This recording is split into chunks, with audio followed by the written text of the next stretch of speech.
and had watched many species die. He had seen proud empires fall to dust. He had recorded the last screams of civilizations that once ruled entire star systems. This was his job. This was his purpose. He was an observer for the Dominion, and he was very good at what he did. They were old. They had existed for 10,000 years before humans learned to make fire. They had built ships that could cross galaxies. They had weapons that could break moons, but they rarely used force. Why would they? It was easier to watch, to wait, to let younger species destroy themselves and then take what remained. And had 4 eyes, each one capable of seeing in different spectrums of light. His skin was pale blue and his body was thin and tall. He moved like smoke, quiet and careful. He had no emotions, or so he believed. Emotions were for lesser beings. Emotions made you weak. His current assignment was a small human colony on a planet called 7. The planet was nothing special. It had water, breathable air, and rich soil. The humans had arrived 15 years ago and built a settlement of 12,000 people. They grew food. They raised children. They lived simple lives far from Earth. And ship hung invisible in orbit, hidden by technology humans could not even imagine. He watched them through sensors and drones. He studied their patterns. He measured their weapons. He calculated their strength. His report to the Dominion was simple. These humans are not a threat. They have basic energy weapons. Their ships are slow and weak. Their population is small. Recommend absorption into labor force when convenient. The Dominion thanked him for his report and told him to continue watching. There was no hurry. Humans were not going anywhere. And focused his attention on the colony's leaders. The governor was a woman named Park. She was 42 years old, with black hair that was starting to turn gray. She smiled often. She knew every person in the colony by name. She settled arguments between farmers and listened to children's problems with the same patience. And found her interesting but not impressive. She had no military training. She had been a teacher on Earth before coming to 7. What could a teacher do against the powers of the galaxy? The defense chief was Captain Lee. He was younger than maybe 35. He had been a soldier on Earth, but 7 had no wars. His job was mostly to organize rescue teams when farmers got lost and to make sure the colony's small security force stayed trained. He ran drills every week, but his soldiers had never fired a weapon at a living target. And watched train his people. They were disciplined, he noted. They followed orders well, but discipline meant nothing against a real enemy. They had seen disciplined species die just as fast as chaotic ones. The colony had engineers, doctors, farmers, and scientists. They had families and friends. They celebrated holidays and mourned their dead. They were in every way ordinary. Then the scourge came and detected them 3 days before they arrived. His sensors picked up the familiar energy signature of their ships, and his blood ran cold. He had seen the scourge before. Everyone in the galaxy had heard of them. The scourge were not a species in the normal sense. They were a swarm, billions of creatures that shared one mind. They were part organic, part machine. They did not negotiate. They did not trade. They did not make peace. They only consumed. A planet touched by the scourge became a dead rock within weeks. Every living thing was eaten or converted. Every resource was stripped. And then the swarm moved on, always hungry, always growing. And had watched the scourge destroy 3 civilizations. The empire, which had stood for 6,000 years, fell in 11 days. The blessed collective, with their powerful psychic abilities, lasted only a week. The Iron Coalition, with the largest fleet in their sector, managed 19 days before their last ship was torn apart. Now the scourge were coming to 7, and calculated the odds. 12,000 humans against what looked like 200,000 scourge units in the first wave. More would follow. Protocol was clear, and was supposed to retreat to a safe distance and document the destruction. The Dominion wanted records of how species died. It helped them understand threats. It helped them stay safe. And prepared his ship for departure. He set the course for a moon 3 light minutes away. From there, he could watch without risk. But something made him stop. He looked at his screens, at the images of the human colony. He saw Park in her office, reading a report. He saw Lee running an evening drill with his security team. He saw children playing in the streets as the sun set. They did not know. They had no idea what was coming.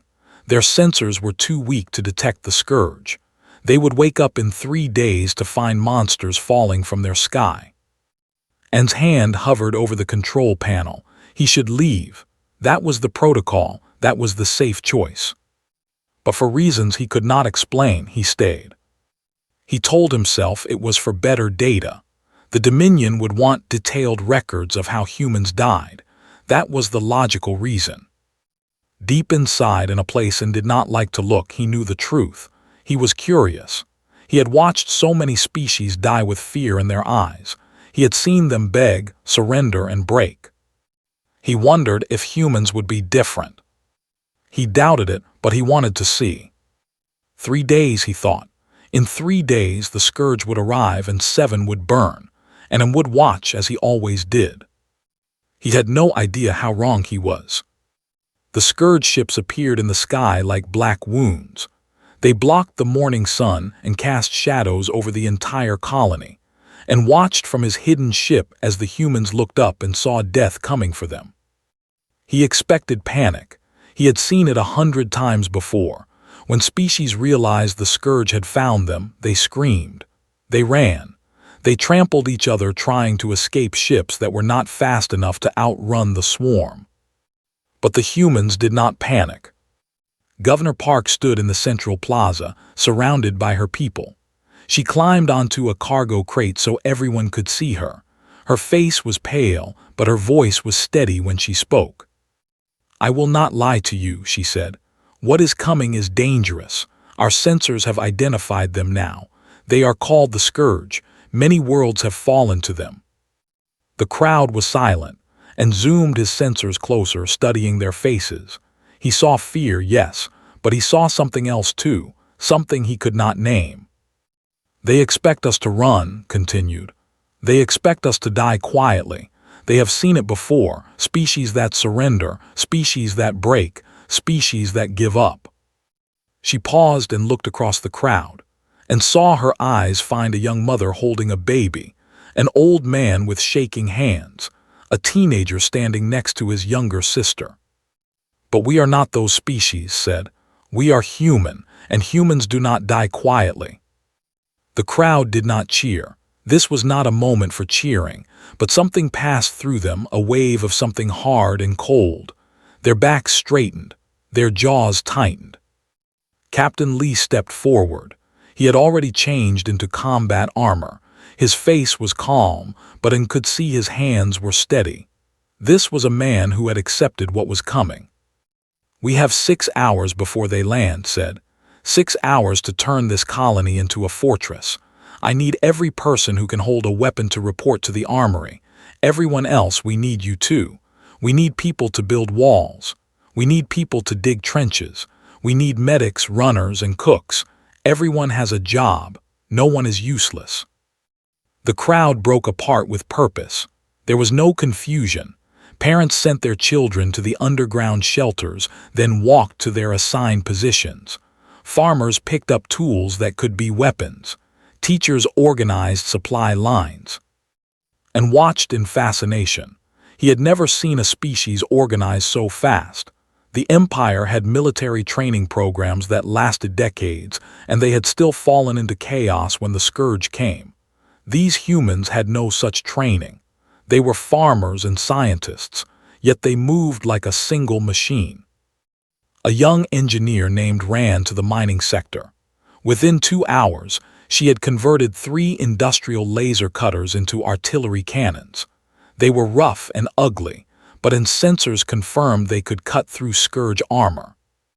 An elderly man named Sangho gathered a team of miners and led them into the tunnels beneath the colony.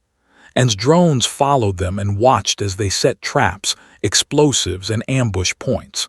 The old man moved slowly, but his mind was sharp.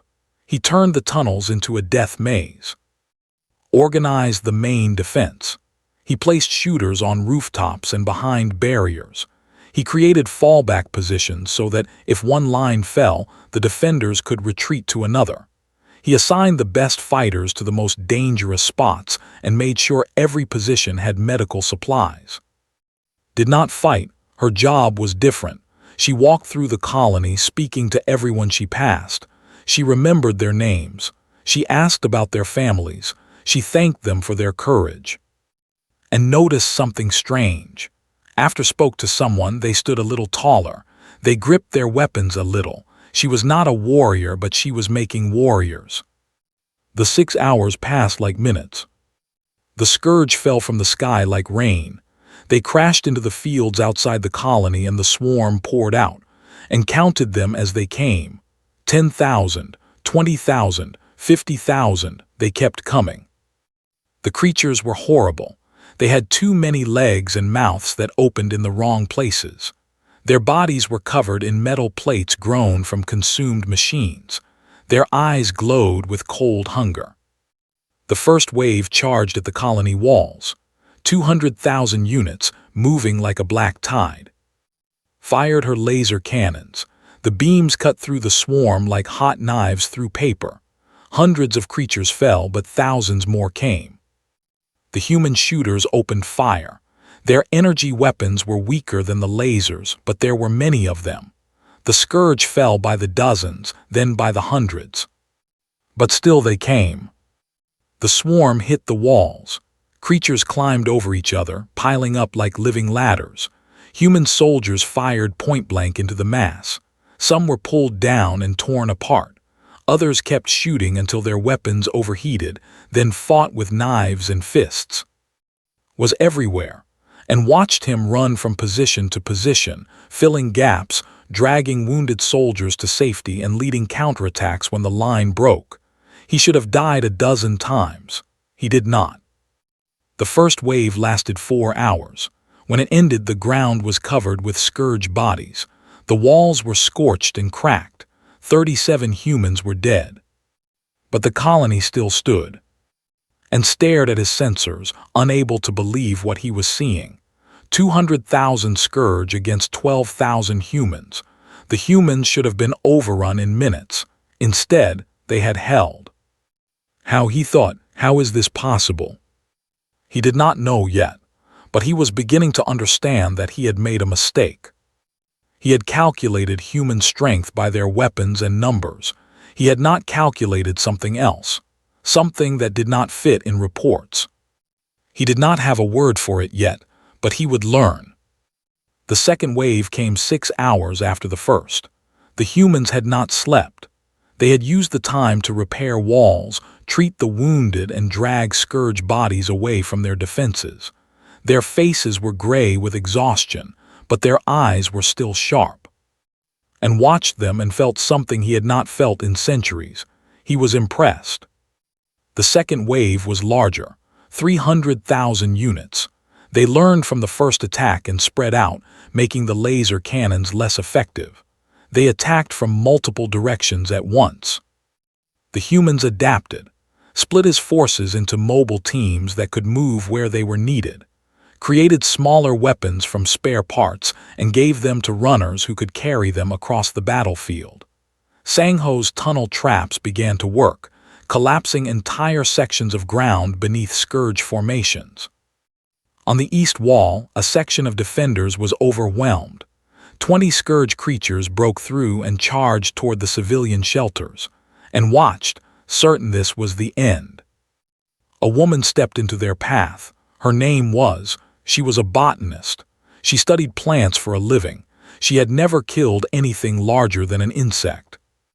She held a mining pick in one hand and an energy pistol in the other. Did not run. She did not scream. She fired her pistol until it was empty, killing 3 creatures. Then she swung her pick into the skull of a fourth. A 5th creature slashed her arm, cutting deep into the muscle. She switched the pick to her other hand and kept fighting. She held the gap for 40 minutes. 40 minutes of blood and pain and desperate violence. When reinforcements finally arrived, was standing over the bodies of 11 Scourge. Her left arm was useless. Her face was covered in alien blood, but she was alive and the shelters behind her were untouched. And saved the recording. He did not know why, he just felt he should. The second wave lasted 8 hours. When it ended, 112 humans were dead, but the colony still stood. The third wave came the next morning. The fourth wave came that evening. Each one was larger. Each one pushed harder. The humans kept fighting. By the end of the third day and had stopped counting casualties. He had stopped calculating odds. The numbers no longer made sense. By every model he knew, the humans should have been extinct on day one. Yet here they were, still fighting. He watched carry a wounded soldier on his back while firing at pursuing Scourge. He watched walk through the medical tents, holding hands with the dying and thanking them for their service. He watched teenagers reload weapons for their parents, then pick up those weapons themselves when their parents fell. And he watched the Scourge. Something was changing in them, and noticed it first in their movement patterns. The creatures were slowing down. They were hesitating before attacks. They were pulling back when resistance was strong. This was not normal. The Scourge did not hesitate. They did not fear. They were a swarm driven by pure hunger. Individual units meant nothing to them. They spent lives like water. But now something was different. On the fourth day, the Scourge attacked at dawn. This wave was the largest yet, nearly 400,000 units. They crashed against the human defenses like a wave against a rock. The rock did not move. Led a charge into the Scourge flank. It was suicide. Everyone knew it was suicide. He took 50 volunteers and they ran straight into a mass of 10,000 creatures. And watched, expecting to see them torn apart in seconds. Instead, he saw something that would haunt him forever. And his soldiers did not fight like people trying to survive. They fought like people who had already accepted death. There was no fear in their movements, no hesitation. They killed and killed and killed, and when they fell, they took enemies with them. Himself was hit 7 times. He kept fighting. A creature tore open his side. He held his guts in with one hand and kept firing with the other. When his weapon ran empty, he beat a Scourge to death with the stock. And the Scourge broke. Not the 50 soldiers, the Scourge. 10,000 creatures facing 50 dying humans turned and ran. And sensors detected something he had never recorded before in the Scourge. Chemical signals in their bodies. Pheromones. Fear pheromones. The Scourge were afraid. And sat in his command chair and stared at his screens. His 4 eyes were wide. His pale blue skin had gone gray. He was trembling, though he did not realize it. He understood now. He finally understood. Other species fought to survive. They calculated risks. They weighed costs. When the odds were too bad, they surrendered or fled. This was rational. This was logical. This was how the universe worked. Humans did not work this way. Humans fought like they had already accepted death. They looked at impossible odds and said no. Not because they thought they could win, but because losing was not acceptable. Surrender was not possible. Retreat was not an option. There was a word for this, and searched his memory for it. It took him a long time to find it because it was not used in language anymore. The word was will. The Scourge had consumed 100 worlds because they were endless and hungry. But they had never faced a species with human will. They had never faced an enemy that would not stop, could not be reasoned with, would not accept defeat. And now, for the first time in their existence, the Scourge were learning what fear felt like. And looked at his hands, they were still shaking. He realized with a cold shock that he was afraid too. Not of the Scourge. Of the humans. The Scourge pulled back after the 4th day. They did not leave. They gathered in the fields beyond the colony, building their numbers for another attack, and sensors counted them. 500,000 units now. More ships were coming. The humans had won 4 days, but they could not win forever. And sat in his ship and thought about protocol. He should send his recordings to the Dominion. He should request extraction. He should leave these humans to their fate and return to his people with valuable data about a new threat. But he could not stop watching. The colony was quiet now. The humans were using the break to rest, repair, and bury their dead. Nearly 300 had fallen in 4 days. The survivors moved slowly, exhausted beyond measure, but they were still preparing for the next attack. And watched Governor visit the wounded. One soldier, a young man named Shin, had lost both legs to a scourge creature. He would never walk again. He was crying when reached his bed. "I am sorry," said. "I cannot fight anymore. I am useless now." Took his hand. "You held the north gate for 6 hours. You saved 43 people. You are not useless. You are a hero." His tears kept falling, but something changed in his face. He squeezed his hand and nodded. And watched this small moment and felt something shift inside him. He had seen commanders give speeches about duty and sacrifice. Those speeches were cold, logical, designed to maximize efficiency. They did not look like this. This was not efficiency, this was love. He made his decision. His ship's cloak flickered as he descended toward the colony. The humans spotted him immediately, raised his weapon, and 20 soldiers aimed at the strange vessel landing in their plaza. And stepped out slowly, his 4 hands raised in what he hoped was a peaceful gesture. He was aware that he looked alien, frightening. His pale blue skin and multiple eyes were not designed to comfort humans. Did not fire. He walked forward, weapon still raised, and studied the alien before him. "You are the one who has been watching," said. It was not a question. And was surprised. "You knew.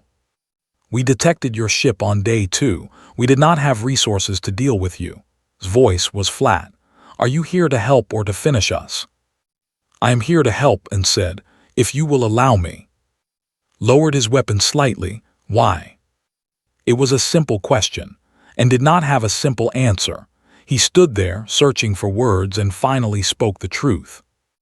"I have watched many species die," he said. "I have recorded their last moments. I have documented their fall. I have never helped any of them. It was not my purpose. It was not my duty."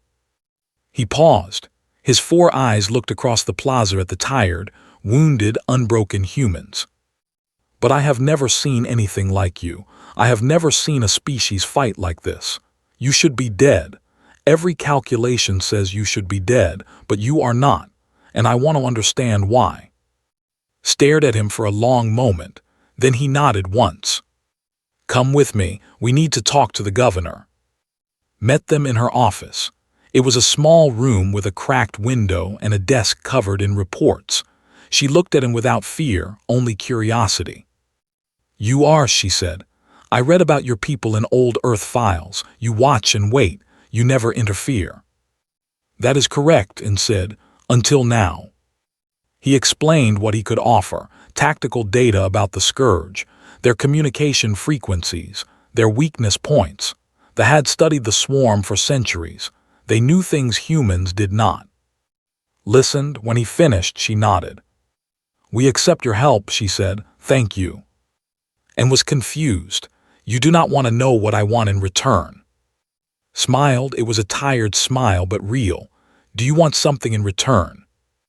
"No, I just—" He stopped.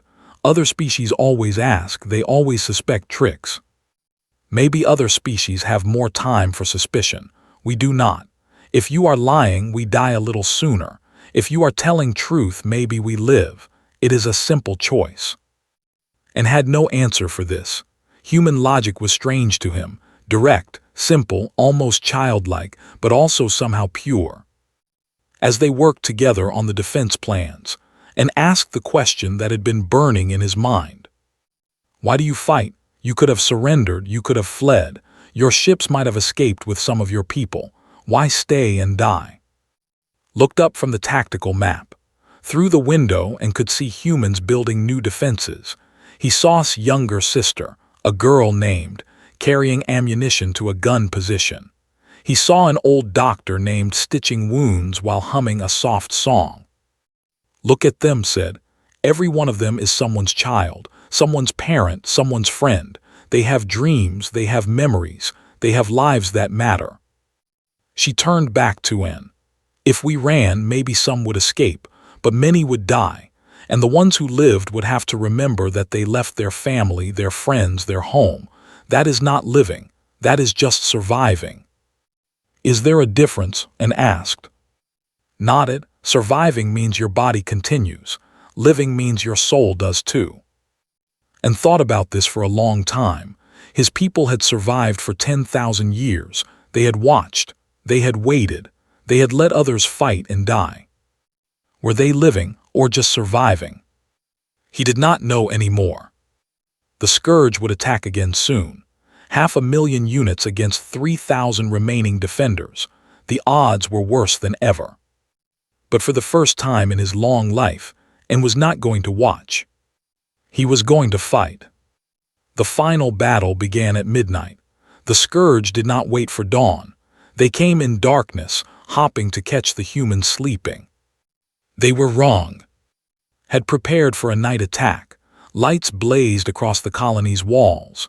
Sensors tracked every movement in the dark fields. When the swarm charged, the humans were ready. And fought beside them. He had never used a weapon in his life. They did not fight. They observed. But tonight he held a human energy rifle and fired at the creatures coming over the walls. He was not a good shot. His hands shook. His 4 eyes had trouble with the weapon sights, but he kept firing. Around him, humans died. A young man next to him was torn apart by claws.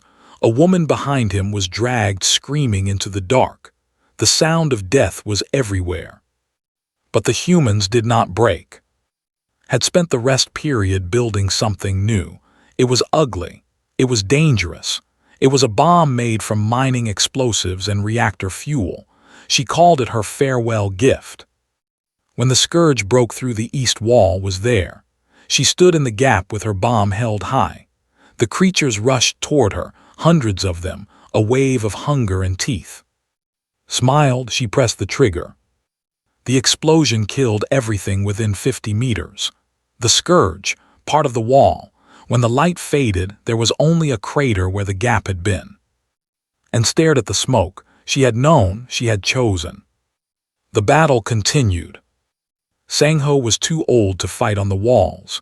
His body was failing, but his mind was still sharp. He had spent the break digging one final tunnel directly under the Scourge's command cluster. When the moment came, Sang-Ho drove a cargo transport filled with explosives through that tunnel. He was alone. He had not told anyone what he was doing. The explosion destroyed the Scourge's primary coordination node. For 10 precious minutes, the swarm was confused, uncoordinated. The humans used those minutes to push back, to retake lost ground, to breathe. And found Sang-Ho's last message in the colony's communication logs later. It was addressed to his, who had been evacuated to the underground shelters. "Be brave," the message said. "Be kind. Remember that I loved you more than anything in the galaxy." The battle raged for 16 hours. By the end, the humans were fighting with anything they could find. Knives, rocks, bare hands. Their ammunition was gone. Their weapons were broken, but they were not finished. And stood back to back in the central plaza. They were surrounded by Scourge. Both were wounded. Both were exhausted. Neither was willing to stop. His rifle overheated and died. He threw it at a creature's head and picked up a metal pipe instead. Had a small pistol with 3 shots left. She fired them carefully, making each one count. A creature lunged at, stepped in front of her and took the hit. Claws tore through his armor, through his flesh. He fell to one knee, bleeding badly. Screamed his name, looked up at her and smiled. "Still fighting," he said. Then he stood up and swung his pipe at the next creature. And then the sky changed. New ships appeared, not scourge ships. These were different, larger, more elegant. They bore the markings of the Dominion and had sent a message 2 days ago, an emergency beacon, a report that everything the believed about humans. He had not expected a response. The Dominion did not interfere. But they had come. Weapons were powerful. The Dominion fleet had firepower that could break moons. They turned that power on the Scourge, and the swarm burned. It was over in an hour. The Scourge ships tried to flee. Most were destroyed. The creatures on the ground were hunted down and killed. When the Admiral arrived at the colony, he found something impossible. 3,000 humans had faced 500,000 Scourge in one. "Explain this," the Admiral demanded of him. "Explain how this is possible." And stood before the council 3 days later. The colony was saved. The humans were being treated by medical technology and would survive. But the council wanted answers. They wanted to understand. And spoke for a long time. He showed them recordings, holding her bomb, Sangho driving into the tunnel, defending the gap with a mining pick, getting up after every wound. When he finished, the council was silent. "I have spent my life measuring threats," and said. "I have measured species by their weapons, their ships, their numbers. By those metrics, humanity should not exist. They are small. They are fragile. They die easily." He paused. He remembered question about survival and living. He remembered crying in his hospital bed. He remembered humming while she worked. "But I have learned what true fear looks like," and continued. "It is not found in the strong or the numerous. True fear is found in the eyes of those who face an enemy that will not stop. That cannot be reasoned with. That looks at death and says no." The council stared at him. "The Scourge have consumed 100 worlds," and said. "Today they met humanity. Today they learned fear. And I believe we should learn something too." "What should we learn?" the Admiral asked, and looked at the tactical display. It showed the human colony, battered and broken and still standing. That there are some species you do not threaten, some you do not corner, some you do not fight, not because they are stronger than you, but because they will never ever stop. He turned back to the council. "True fear found me on 7. It wore a human face." And smiled. It was an expression he had learned from watching. "And it smiled back at me." The council was silent for a long time. Finally, the Admiral spoke. "What do you recommend?" And thought of the humans, their stubborn, impossible, beautiful will, their love for each other that made them willing to die, their refusal to accept defeat even when defeat was certain. "I recommend," he said slowly, "that we become their friends, because I do not want to know what happens when humanity becomes an enemy." The council agreed. And in the ruins of 7, Governor Park looked up at the stars and smiled. They had survived. They had lived. And the galaxy had learned something new about humans. It would never forget.